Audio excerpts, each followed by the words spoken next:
Redmi কোম্পানির ফোনগুলো বরাবরই আমাদের বেশ ভালো ফোনগুলোই দিয়ে থাকে। তো আজকে আমরা আলোচনা করব রেডমি 10 প্রাইম এই ফোনটি নিয়ে। তবে রেডমি 10 প্রাইম এবং রেডমি 10 দুটো ফোনের মধ্যে তেমন কোনো পার্থক্য নেই, কিন্তু কিছু বেশি ফিচার পাওয়া যাবে রেডমি 10 প্রাইম এই ফোনটির মধ্যে। তো চলুন দেখে নিই রেডমি 10 প্রাইম এই ফোনটি আমাদের কি কি ফিচার প্রোভাইড করছে সেই সম্পর্কে। তার আগে আপনাদের কাছে একটু অনুরোধ থাকবে, চ্যানেলটি সাবস্ক্রাইব করে পাশে থাকা বেল বাটনটি অল করে দিবেন। চলুন তাহলে শুরু করি। ফোনটির ডিজাইনের কথা বলতে গেলে রেডমি 10 এবং রেডমি 10 প্রাইম দুটো ফোনের ডিজাইন সেম, তবে ফোনটি দেখতে প্রিমিয়াম ফোনগুলোর মতোই লাগে। ফোনটির ডিসপ্লে হিসেবে আপনারা পেয়ে যাবেন 6.5 inch full HD plus IPS LCD display এবং এটিতে 5 হোল ডিসপ্লে ব্যবহার করা হয়েছে।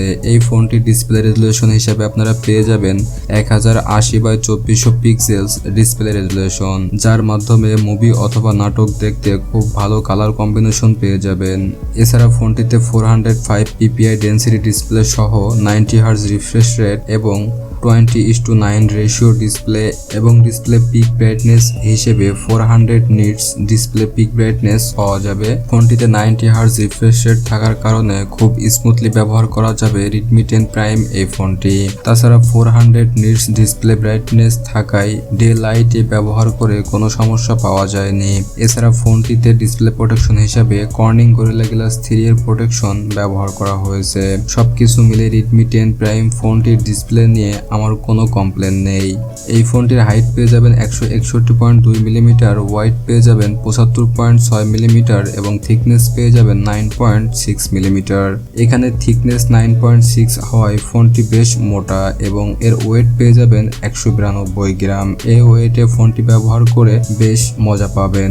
তাছাড়া রেডমি 10 প্রাইম এই ফোনটির মধ্যে নতুন একটি প্রসেসর ব্যবহার করা হয়েছে, যেটি হচ্ছে মিডিয়াটেক হেলিও G88 প্রসেসর। এটি 12 ন্যানোমিটার আর্কিটেকচারের তৈরি। এখানে সিপিইউ হিসাবে অক্টোকোরের একটি সিপিইউ ব্যবহার করা হয়েছে এবং জিপিইউ হিসাবে মালি G52 MC2 জিপিইউ ব্যবহার করা হয়েছে।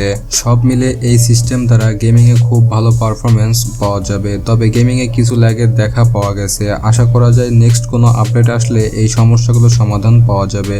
এছাড়া অপারেটিং সিস্টেম হিসেবে অ্যান্ড্রয়েড 11 এবং কাস্টম ইউআই হিসেবে MIUI 12.5 পাওয়া যাবে রেডমি 10 প্রাইম এই ফোনটিতে।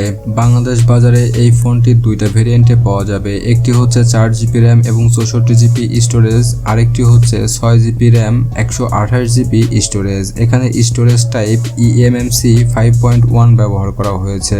এছাড়া এক্সটার্নাল এসডি কার্ডও ব্যবহার করা যাবে। এবার এই ফোনটির ক্যামেরা সেকশন নিয়ে কথা বলা যাক। রেডমি 10 প্রাইম ফোনটির ব্যাক ক্যামেরা হিসেবে আপনারা পেয়ে যাবেন কোয়াড ক্যামেরা সেটআপ, যেখানে মেইন ক্যামেরা হিসেবে 50 মেগাপিক্সেলের মেন শুটার ক্যামেরা, 8 মেগাপিক্সেলের আল্ট্রা ওয়াইড সেন্সর, 2 মেগাপিক্সেলের ম্যাক্রো লেন্স সেন্সর এবং 2 মেগাপিক্সেলের ডেপথ সেন্সর ব্যবহার করা হয়েছে রেডমি 10 প্রাইম এই ফোনটিতে। এর ক্যামেরাতে বেশ ভালো ছবি তোলা যাবে, তবে এখানে রেডমি 10 প্রাইমের থেকে রেডমি 10 এর ক্যামেরা এগিয়ে থাকবে। এছাড়া এই ক্যামেরা সেটআপ দিয়ে 1080p 30fps এ ভিডিও রেকর্ডিং করা যাবে। ফোনটি সেলফি ক্যামেরা হিসেবে 8 মেগাপিক্সেলের একটি সেলফি ক্যামেরা ব্যবহার করা হয়েছে, যেটি মোটামুটি ভালো। তাছাড়া সেলফি ক্যামেরা দিয়ে আপনারা 1080p 30fps এ ভিডিও রেকর্ডিং করতে পারবেন। এই ফোনটিতে পাওয়ার বাটনের সাথে ফিঙ্গারপ্রিন্ট সেন্সর ব্যবহার করা হয়েছে। এছাড়া এই ফোনটিতে সব ধরনের সেন্সর পাওয়া যাবে। ফোনটিতে সাউন্ড সিস্টেম হিসাবে ডুয়েল স্টুডিও স্পিকার ব্যবহার করা হয়েছে। তাছাড়া আয়ার ব্লাস্টারও পাওয়া যাবে। রেডমি 10 প্রাইম ফোনটিতে ব্যাটারি হিসেবে ব্যবহার করা হয়েছে 6000 মিলিঅ্যাম্পিয়ারের একটি ব্যাটারি এবং 18 ওয়াটের একটি ফাস্ট চার্জার। এছাড়া 9 ওয়াটের রিভার্স চার্জিং করা যাবে ফোনটির ব্যাটারি দিয়ে। তো সব দিক দিয়ে বিবেচনা করলে দেখা যায় ফোনটি বেশ ভালো একটি ফোন। আপনারা চাইলে এই ফোনটি নিতে পারেন, তবে রেডমি 10 প্রাইম ফোনটির থেকে রেডমি 10 ফোনটি বেশিরভাগ দিক দিয়ে এগিয়ে থাকবে। আপনারা চাইলে আমাদের চ্যানেলে রেডমি 10 ফোনটির ভিডিও আছে, সেটা দেখে নিতে পারেন। আমি আই বাটনে ভিডিওটির লিঙ্ক দিয়ে দেব। তো বন্ধুরা, এই ছিল আমাদের আজকের ভিডিওটি যদি আপনার ভালো লেগে থাকে তাহলে অবশ্যই ভিডিওতে একটি লাইক দিবেন, বন্ধুদের কাছে শেয়ার করবেন এবং চ্যানেলটি সাবস্ক্রাইব করে পাশে থাকা বেল বাটনটি অল করে দিবেন। আর আপনার যদি কোনো কিছু জানার থাকে তাহলে অবশ্যই কমেন্টে লিখে জানাবেন। দেখা হবে নেক্সট কোনো ভিডিওতে। আল্লাহ হাফেজ।